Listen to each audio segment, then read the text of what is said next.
इस वीडियो में हम पढ़ रहे हैं क्लास 9th के पॉलिटी के चैप्टर नंबर 5 को, जिसका नाम है वर्किंग ऑफ इंस्टीट्यूशंस। और यह है वीडियो नंबर 4 इस चैप्टर का। इसके पहले 3 वीडियोस के मैंने इस चैप्टर के ऊपर, तो अगर आपने उन वीडियोस को नहीं देखा तो नीचे डिस्क्रिप्शन में जाएं, जहां पर प्लेलिस्ट का लिंक है जिससे आप सारे वीडियोस इस चैप्टर के देख सकते हैं। और इसके साथ ही वहां पर मैंने पिछले वीडियो और नेक्स्ट वीडियो का लिंक दे दिया है, जिससे आप आगे और पीछे के वीडियोस आसानी से देख सकते हैं। तो इस वीडियो में हम पढ़ रहे हैं टॉपिक नंबर 5.3, जिसका नाम है पॉलिटिकल एग्जीक्यूटिव। और पिछले वीडियो में हमने 5.2 को खत्म किया था, कंप्लीट किया था। और इस टॉपिक में हम पढ़ने वाले हैं पॉलिटिकल एग्जीक्यूटिव के बारे में, यानी कि कार्यपालिका के बारे में। तो देखिए, यहाँ पर आपसे इस टॉपिक में कहा जा रहा है कि क्या आप जिस स्टोरी के साथ हमने इस चैप्टर को शुरू किया था, ऑफिस मेमोरेंडम वाला स्टोरी, उसको आप याद कर रहे हैं या फिर आपको याद है। तो वहाँ पर हमने ये देखा था कि जिस व्यक्ति ने डॉक्यूमेंट पर सिग्नेचर किए थे, यानी डॉक्यूमेंट को जारी किया था, उस व्यक्ति ने डिसीजन नहीं लिया था उस डॉक्यूमेंट को जारी करने का, या फिर उस पूरे डिसीजन को उसने नहीं लिया था, बल्कि वो सिर्फ उस काम को एग्जीक्यूट कर रहा था, उस काम को जारी कर रहा था, लागू कर रहा था, जिस काम को या फिर जिस डिसीजन को दूसरे लोगों द्वारा लिया गया था। और वहां पर हमने देखा था कि प्राइम मिनिस्टर का क्या रोल था उस डिसीजन में। और वहां पर हमने ये भी देखा था कि देखिए कि जो डिसीजन है वो प्राइम मिनिस्टर द्वारा नहीं लिया जा सकता था अगर उसको लोकसभा का सपोर्ट ना हो, यानी कि लोकसभा का सपोर्ट होने पर ही प्राइम मिनिस्टर ने उस डिसीजन को लिया था। तो एक तरीके से हम ये भी कह सकते हैं कि जो प्राइम मिनिस्टर है जिसने इस डिसीजन को लिया था, वो सिर्फ पार्लियामेंट के विशेष को एग्जीक्यूट कर रहा था, लागू कर रहा था, और उससे ज़्यादा उसके पास हम कह सकते हैं कि पावर नहीं था। वो पार्लियामेंट के विशेष पर काम कर रहा था। तो देखिए, इस तरीके से हम समझ सकते हैं कि जो गवर्नमेंट है, डिफरेंट लेवल पर बहुत सारे उसके फंक्शनरीज होते हैं जो कि डे टू डे डिसीजंस लेते हैं, और उनके पास एक तरीके का सुप्रीम पावर नहीं होता लोगों के बदले में। यानी कि बहुत सारे लोग होते हैं गवर्नमेंट में, बहुत सारे ऑफिसर्स होते हैं, अधिकारी होते हैं, जो कि डेली कुछ ना कुछ काम कर रहे होते हैं, कुछ ना कुछ डिसीजन लेते हैं, लेकिन उनके पास जो पावर्स हैं वो ऐसा नहीं है कि वो अपने मर्जी से कुछ भी डिसीजन ले सकते हैं, कुछ भी काम कर सकते हैं। उनके पास सुप्रीम पावर नहीं होता है। और ये सभी जो फंक्शनरीज हैं, यानी कि जो अधिकारी हैं, उनको कलेक्टिवली हम एग्जीक्यूटिव कहते हैं, यानी कि कार्यपालिका कहते हैं। और उनको एग्जीक्यूटिव इसलिए कहा जाता है क्योंकि उनका काम होता है एग्जीक्यूशन करना, किसी भी काम को कंप्लीट करना, किसी कार्य को लागू करना, किसी भी आदेश को लागू करना, इस तरीके के काम होते हैं।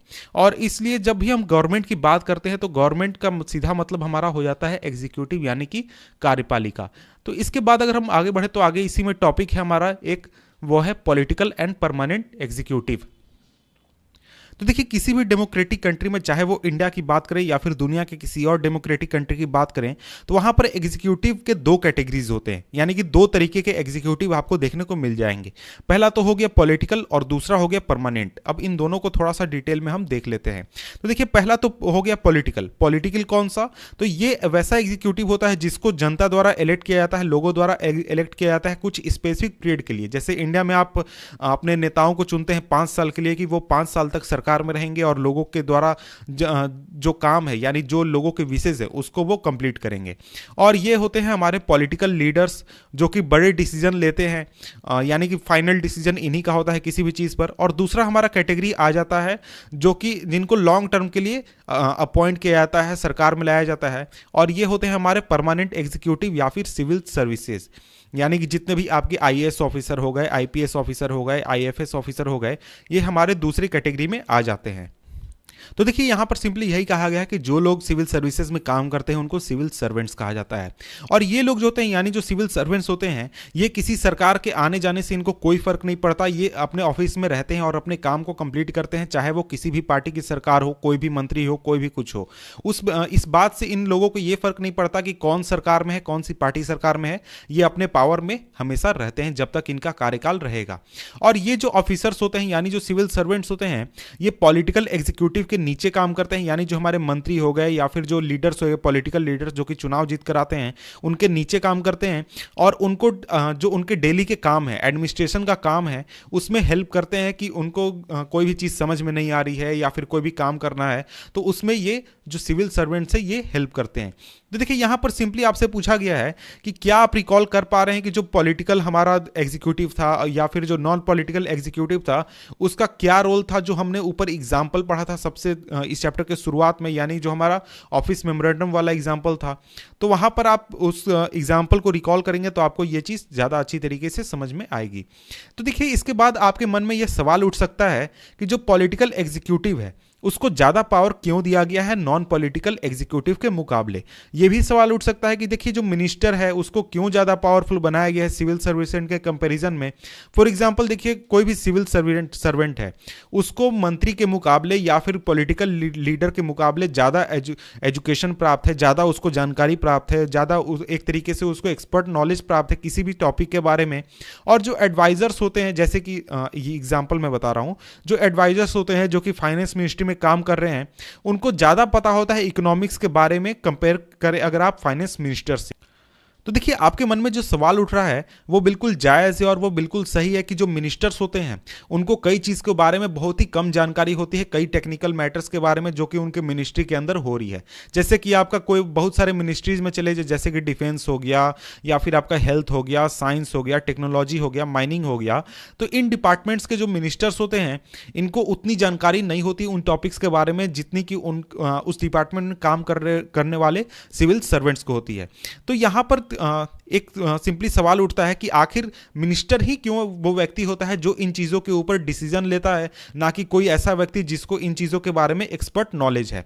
तो उसका रीज़न भी यहाँ पर सिंपली बताया गया है। उस चीज़ को रीज़न को हम देख लेते हैं कि आखिर ऐसा क्यों किया गया है।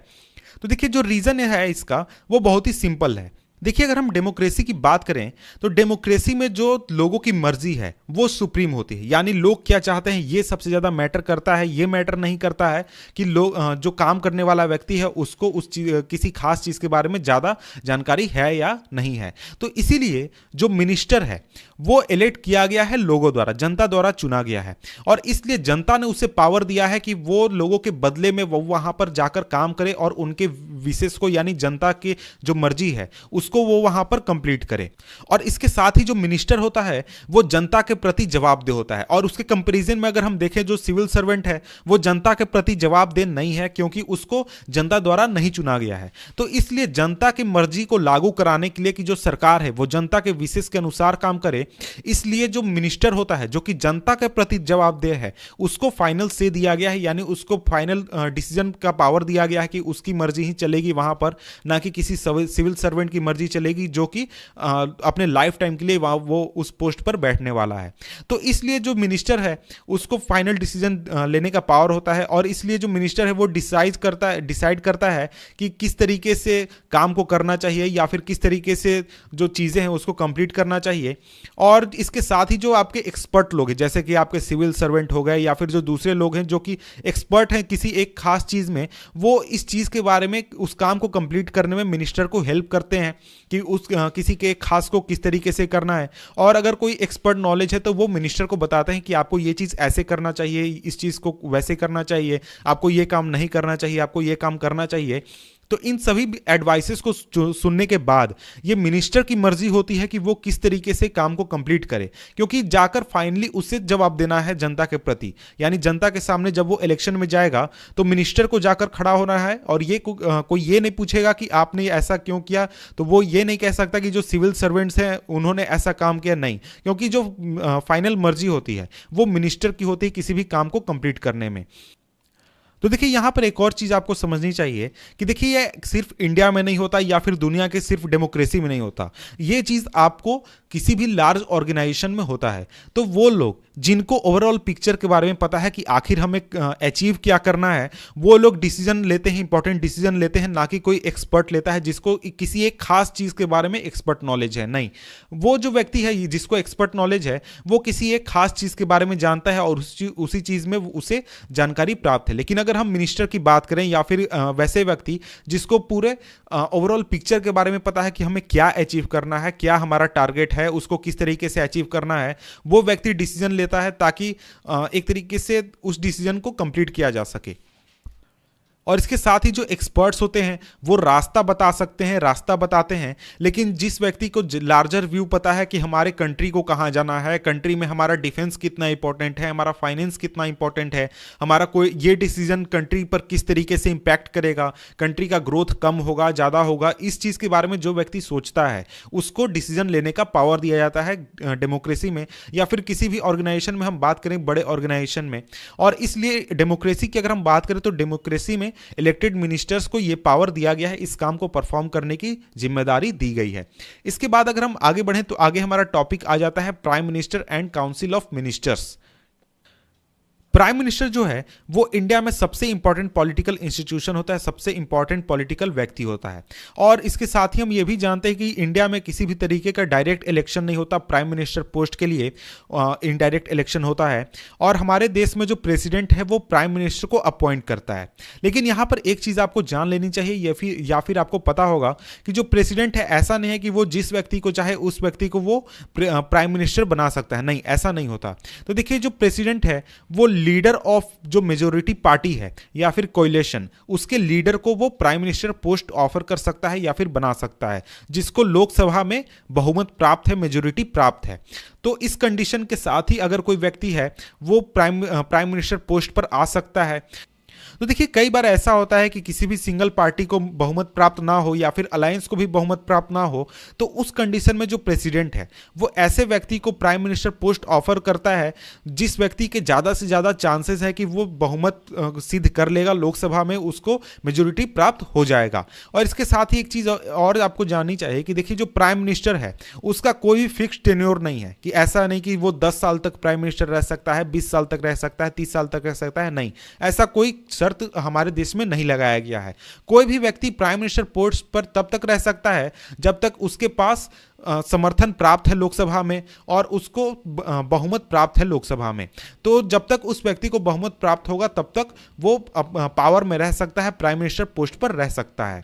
प्राइम मिनिस्टर के अपॉइंट हो जाने के बाद जो प्रेसिडेंट है वो दूसरे मिनिस्टर्स को अपॉइंट करता है प्राइम मिनिस्टर के एडवाइस पर, यानी कि प्राइम मिनिस्टर जिस व्यक्ति को चाहे उस व्यक्ति को मिनिस्टर बना सकता है और जिस व्यक्ति को चाहे मिनिस्टर नहीं बना सकता है। ये पूरी प्राइम मिनिस्टर की मर्जी होती है, इसमें कोई भी दखल नहीं दे सकता है। और जो मिनिस्टर्स होते हैं ये जनरली आपको उसी पार्टी से मिल जाएंगे जिस पार्टी की सरकार है, या फिर कोalition के दूसरे पार्टीज से मिल जाएंगे जिनके सपोर्ट से सरकार बनी है। और जो प्राइम मिनिस्टर है वो बिल्कुल फ्री है चूज करने में अपने मिनिस्टर्स को, और सिर्फ ये कंडीशन है कि उस व्यक्ति को जो कि मंत्री बन रहा है उसके पास पार्लियामेंट का मेंबरशिप होना चाहिए, चाहे वो लोकसभा का हो चाहे वो राज्यसभा का हो। तो देखिए कई बार ऐसा होता है कि कोई व्यक्ति जो है जिसके पास पार्लियामेंट का मेंबरशिप नहीं है, ना ही वो राज्यसभा का मेंबर है ना ही वो लोकसभा का मेंबर है, ऐसे व्यक्ति को भी मिनिस्टर बना दिया जाता है। तो इस कंडीशन में जो व्यक्ति मंत्री बना है जो कि पार्लियामेंट का मेंबर नहीं है, उसको 6 महीने के अंदर दोनों हाउसेस में से किसी हाउसेस में, यानी कि या तो राज्यसभा में या तो लोकसभा में उसको मेंबर बनना होता है, उसको पार्लियामेंट का मेंबर बनना होता है। यानी 6 महीने के अंदर वो मेंबरशिप उसको अगर मिल गई, चाहे वो लोकसभा की चाहे राज्यसभा की, तब वो अपने मिनिस्टरशिप को कंटिन्यू कर सकता है। इसके बाद अगर हम आगे बढ़ें तो आगे हम बात कर रहे हैं काउंसिल ऑफ मिनिस्टर्स की, और ये एक बॉडी होती है जिसमें कि आपको मिनिस्टर्स, सभी मिनिस्टर्स इंक्लूड होते हैं। और इंडिया में जनरली जो केंद्र सरकार है उसका आपको साइज आपको 60 से 80 के आसपास आपको मिनिस्टर देखने को मिल जाते हैं, जिनके अलग अलग रैंक्स हैं। तो आइए हम अलग अलग रैंक्स को देख लेते हैं कि किस किस रैंक के मिनिस्टर्स इंडिया में आपको देखने को मिलते हैं। तो इस लिस्ट में सबसे पहले आ जाता है हमारा कैबिनेट मिनिस्टर्स। तो देखिए कैबिनेट मिनिस्टर जो होते हैं वो सबसे इंपॉर्टेंट मिनिस्टर्स होते हैं किसी भी सरकार के हमारे देश में। और जो कैबिनेट मिनिस्टर्स होते हैं ये जनरली आपको टॉप लेवल लीडर्स होते हैं रूलिंग पार्टी के, और इनको मेनली आपको जो मेजर मिनिस्ट्रीज हैं यानी जो बड़े बड़े मिनिस्ट्रीज हैं वो दिए जाते हैं। और ये जो कैबिनेट मिनिस्टर्स होते हैं ये आपको ज़्यादातर डिसीजंस लेते हैं काउंसिल ऑफ मिनिस्टर्स के नाम पर। और जो कैबिनेट होता है ये आपका इनर रिंग होता है काउंसिल ऑफ मिनिस्टर्स का। इनर रिंग कहने का मतलब ये है ये सबसे इंपॉर्टेंट मिनिस्ट्रीज इनके पास होती है, ये सबसे बड़े लीडर्स होते हैं, और जो सबसे ज्यादा डिसीजंस, इंपॉर्टेंट डिसीजंस लिए जाते हैं ये आपको इन्हीं लोगों द्वारा लिए जाते हैं। और इनकी संख्या जनरली आपको 20 के आसपास होती है, ज्यादा भी हो सकती है कम भी हो सकती है, वैसा कोई इसमें बाध्यता नहीं है। इसके बाद आ जाता है नेक्स्ट हमारा ministers of state with independent charge, यानी कि मिनिस्टर ऑफ स्टेट। तो देखिए ये जो मिनिस्टर्स होते हैं ये आपको स्मॉलर मिनिस्ट्रीज के चार्ज इन लोगों को दिए लिए जाते हैं और ये जो लोग हैं ये आपको कैबिनेट मीटिंग में पार्टिसिपेट करते हैं जब इनको स्पेशली इनवाइट किया जाता है।